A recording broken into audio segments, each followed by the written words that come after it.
Now on Eyewitness News. Right now on Eyewitness News. We heard some screeching coming down the street. I started to get up to see what it was, and the next thing I know, I was flying across the room. A Channel 3 exclusive. A local woman is lucky to be alive after a stolen car crashed right into her home. 2 teenagers under arrest at this hour accused of being behind those creepy clown threats in a local city. Tonight, we speak with an expert about what can be done to stop the disturbing trend. Plus, conned at the checkout. The consumer alert that will have Big Y customers checking their bank and credit card statements. These stories are coming up. But first, we begin with the weather. All eyes are on Matthew tonight as the ferocious storm barrels across Cuba and is now taking aim at the Bahamas. The monster hurricane hit Haiti hard this morning with wild winds and heavy rain. Good evening and thanks for joining us on this Tuesday night. I'm Dennis House. The big question remains tonight, what impact will Matthew have on our Columbus Day weekend here in Connecticut? Let's check in with Bruce DePriest. He's keeping a close eye on Matthew's path. And Bruce, what do you know so far? Any predictions?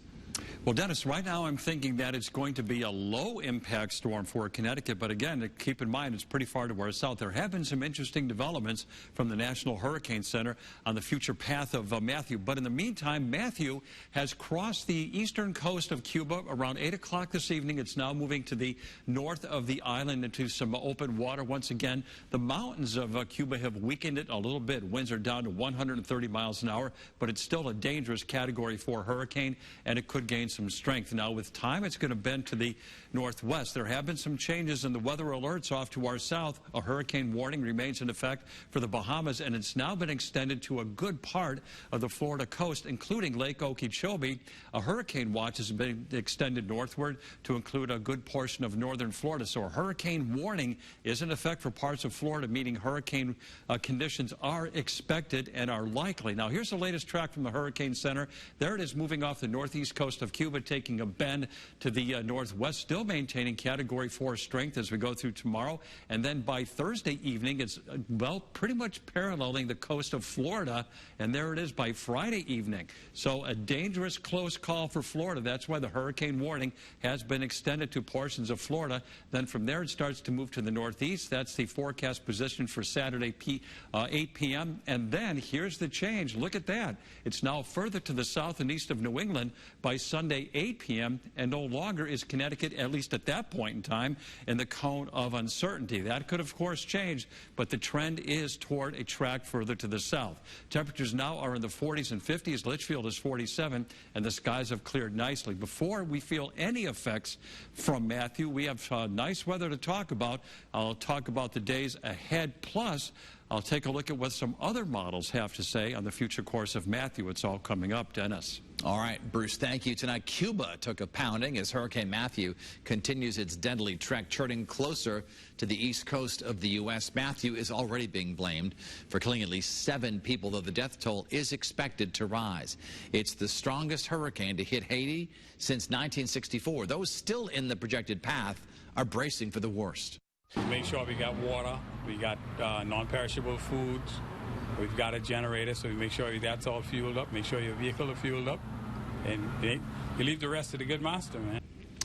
Governors of Florida and Georgia and the Carolinas have all declared their states of emergencies there. I'll keep it right here for continuing coverage as we track Hurricane Matthew. You can also find a special Tracking Matthew section on our website, WFSB.com. There you'll find the very latest maps of the path, along with our interactive Doppler and the technical discussion. You can also access all of that on the very easy-to-use Channel 3 app. Other news tonight, some developing news. 2 teenagers in Naugatuck are under arrest at this hour, accused of posting threatening clown messages on social media. This as reports of those creepy clown sightings continue to spread across our state. Tonight, we've learned that clown threats have also been made against schools in Simsbury and Wallingford via social media. And there was a scare in Cheshire as well. Channel 3's Sherry Hardman is live at Cheshire PD now with the very latest. Sherry. Yeah, that's right, Dennis. Several school districts have received these threats in the last few days. Now, some people may think it's funny to post these, but there are very serious consequences if you're caught posting these threats.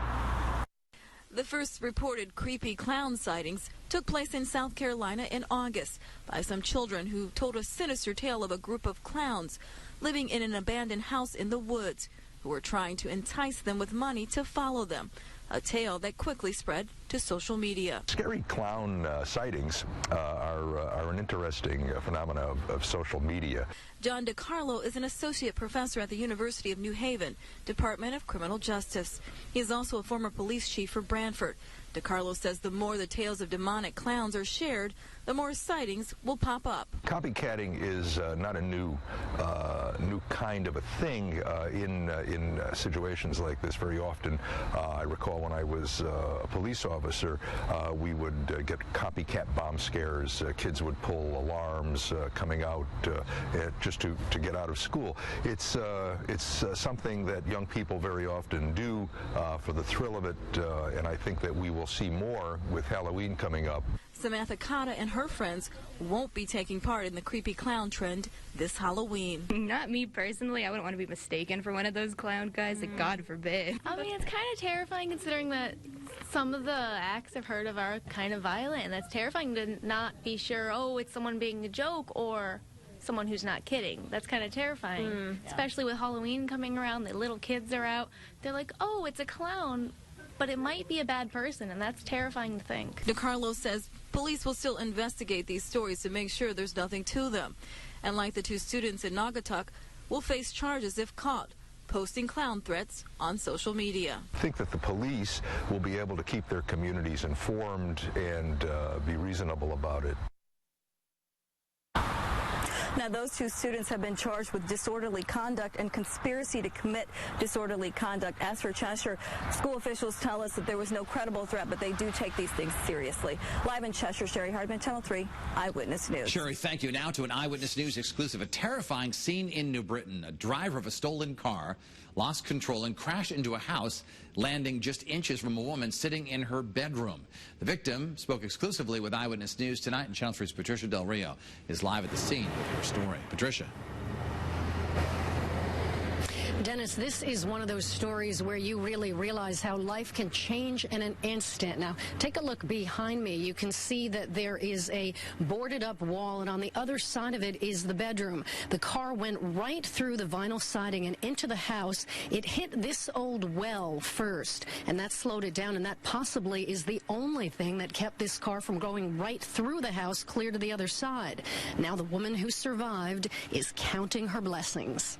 Every time I think about it, I get nervous because you can play it in your head and just see how grateful I am. Lisa Marie Sykes is shaken up but thankful. She knows how bad this could have been. At around 11 a.m., this green Honda Civic that had been stolen from CCSU came speeding down Sexton Street in New Britain, jumping the sidewalk and plowing straight into the side of the house, breaking it from its foundation, pushing in the vinyl siding, causing the bedroom wall on the other side to hurl forward, sending furniture flying while she was inside the room. I could hear screeching coming down the street, and it sounded like it was getting closer and closer. Something says, get up to go look out the window, and I turn like this, and it hits the wall and throws me across the room. The driver of the stolen car and the passenger ran away. The passenger was later caught, but police are still looking for the driver.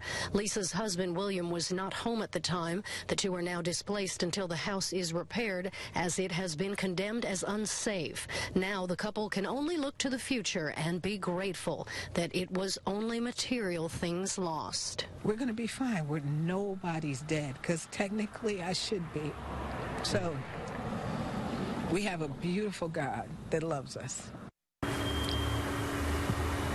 Now, this is a two-family house. The landlord lives with his family on the second floor of it. I did speak to him off camera. He did not want to appear on camera. He tells me that his mom was home upstairs at the time of this incident, but that she was not hurt. That family is also displaced until this home gets repaired. The landlord tells me he's just glad that his tenants are okay. Live in New Britain, I'm Patricia Del Rio, Channel 3 Eyewitness News. Patricia, thank you. Also new tonight, a deadly crash is under investigation at this hour in Bolton. Police tell us 4 cars collided right on Route 6 near the intersection of South Road just after 5 o'clock. One person was killed. Several others were taken to the hospital with serious injuries. The cause of the crash remains under investigation tonight. An important consumer alert to tell you about. Big Y is warning some local shoppers after some credit card skimmers were found at their Rocky Hill and Avon locations this weekend. Big Y officials tell us that skimmers were also removed from 3 locations in Massachusetts. Now, skimmers are small electronic devices installed illegally to skim information from the card as it's being used. The grocery store says it is investigating, but at this time, they do not believe any customer data was compromised. They're asking all customers to keep an extra eye on their bank and credit card statements for any signs of fraudulent activity. Now, for more information, just head to our website, WFSB.com. Turning now to campaign 2016, vice presidential nominees Tim Kaine and Mike Pence faced off at Longwood University in Virginia tonight in their first and only debate.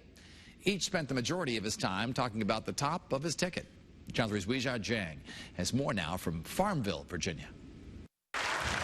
Indiana Governor Mike Pence and Virginia Senator Tim Kaine were the 2 men on stage tonight, but the vice presidential candidates repeatedly talked up their running mates. Hillary Clinton has that passion. She has been focused on serving others with a special focus on empowering families and kids. Donald Trump has built a business through hard times and through good times. He's brought an extraordinary business acumen. He's employed tens of thousands of people. Kaine and Pence sparred over Donald Trump's use of the tax code. So it's smart not to pay for our military. It's smart not to pay for veterans. It's smart not to pay for teachers.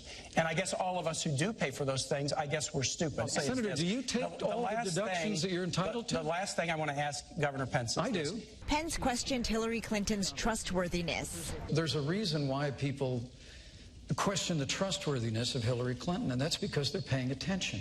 Hillary Clinton had a private server in her home that had classified information. A CBS News poll out this morning shows Pence and Kaine are largely unknown to voters. Tonight's forum gave them a chance to raise their profiles before a national audience. The 2 frequently talked over each other. Richard Nixon released tax returns when he was under audit. Raise your taxes. Gentlemen, if you can't meet the Nixon standard, the people at home cannot understand either one of you when you speak over each other. Their running mates face off again this Sunday in a town hall style presidential debate. Weijia Jiang, CBS News, Farmville, Virginia. There's still much more ahead tonight. The I-Team digging deeper into the controversial early release system. People on both sides are weighing in the program. Plus, they are supposed to protect your little ones, but an alarming new report is raising concerns over infants sleeping in car seats. And as we head to the break, a look outside in Waterbury tonight. St. Mary's Hospital has some pink lights shining in honor of Breast Cancer Awareness Month. Eyewitness News will be right back.